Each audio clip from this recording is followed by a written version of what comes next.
Welcome to round 4 of the Parenting Roundabout podcast for the week of February 27th. I'm Catherine Aleko, and I'm here with Nicole Eridix. Hello. And Terry Morrow. Hello. As moms of teens and young adults, we've survived those little kid days, yet we're still rethinking the decisions we've made all through our kids' lives and worrying about what's going on right now. Today's Thursday, which means it's time to give into our obsessing. And today we're obsessing about big stuff that we share or don't share with our kids. Terry, do you want to start this off? Yeah, I think we've talked about this a while ago when our kids were all younger, that how much do you try to protect your kids from bad news and shield them from, financial issues or things that, job issues or things that you're going through as grown-ups. But now we all have kids who are older, and it may be a good time to revisit it. Right now I have, as I discussed, I think last week, some medical issues going on. And they're potentially scary, but maybe not. It's hard to tell at this point. And it would be nice to not talk to my kids about it until it's, okay, here's the thing, I have this diagnosis, or here's the thing, I'm going to have this procedure done. And then we discuss it all, and they don't have to think about it before then. But we live in our living area is not that big, and it's really impossible not to say anything anywhere without eager ears picking it up. So consequently, my daughter has been very anxious about stuff that it's really premature for her to be anxious about. Mm-hmm. I mean, once she knows it, she can't not be anxious. I'm anxious about it, but there's really nothing to put your finger on yet. There's nothing specific about it. So I wish we could not tell them until such a time as there was a reason to do so, but that ship has sailed. So I wonder, do you guys try to shield your kids from stuff? You have at least 3 out of 4 of your kids are out of the house, so right. That makes it a lot easier.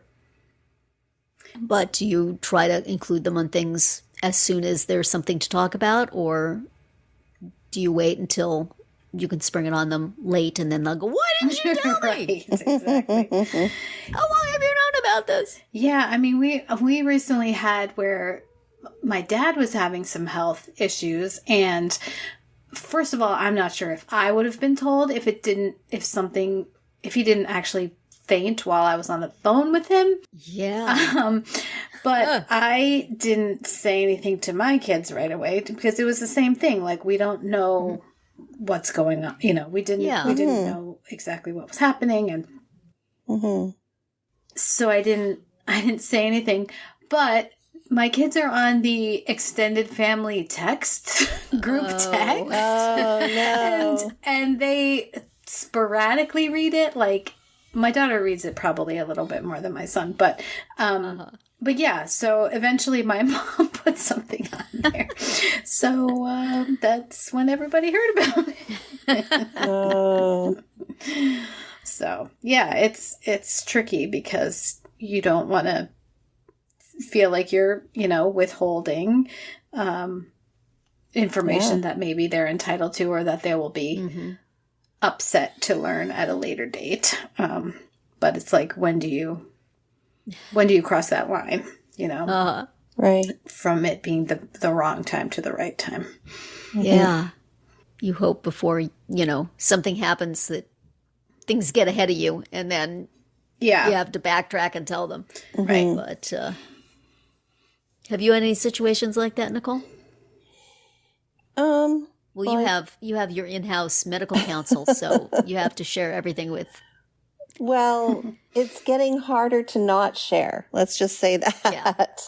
Because it's like, it's so, it's just more accessible, right? To get to get some kind of news that will,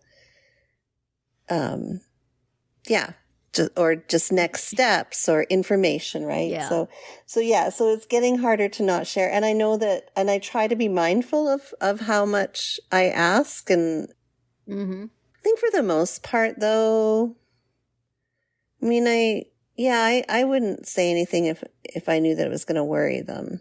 Like, I wouldn't. Yeah.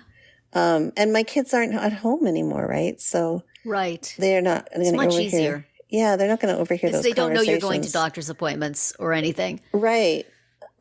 And so in that sense, yeah. But so lately I haven't had any issues with that. But yeah, I think when they were growing up, there was occasions. Well, you know me, I used to like be so anxious I'd have to like lie down in a dark room with a wet rag over my head. I had to explain that somehow to my kids. So, but yeah, it's, we haven't, well, the last kind of family situation that we had was involved my father-in-law, and the kids, they're also a little bit older too, right? And they can handle a little bit more of this information. So they knew everything that was going on with him. But yeah, other than that, that's not too big of an issue at this point. Well, hope it remains that way. Me too. Yeah, me too. Yeah, it's, I don't know. I mean, there's definitely always that instinct to protect and, right. You don't need to know, especially because, most of the time there's nothing that they can do. So, right. But yes, you can understand why they might be mad that they were left out of the loop. Yeah. But just sort of the free-floating anxiety. I mean, I have all the anxiety about how is this going to turn out, but other family members don't really need to have that. Right.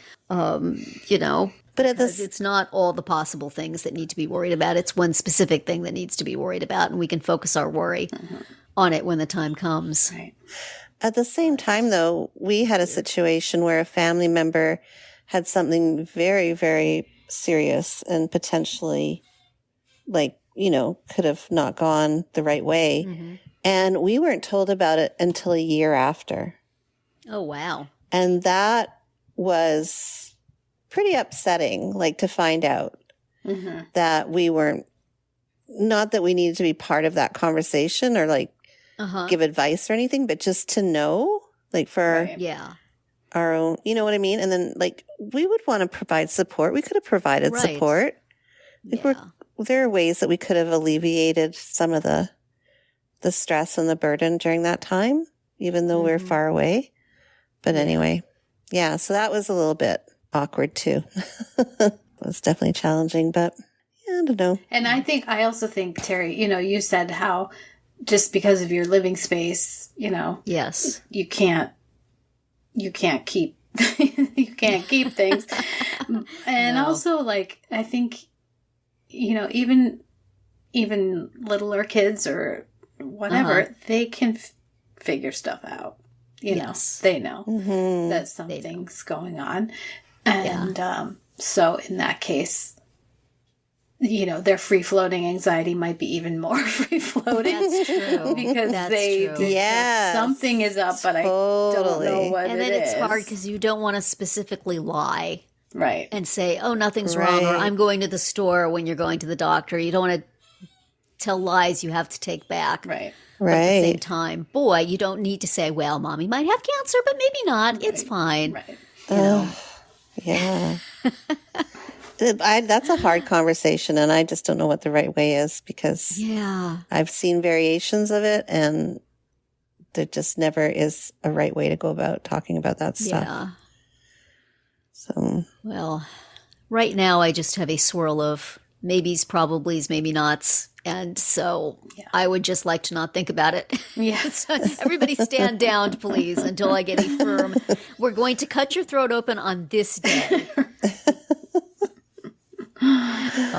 Or, oops, that cancer is doing something now. We're going to have to treat it. Oh, gosh. Other than that, I don't want to think about it. Now you're stressing me out. Don't tell me, okay?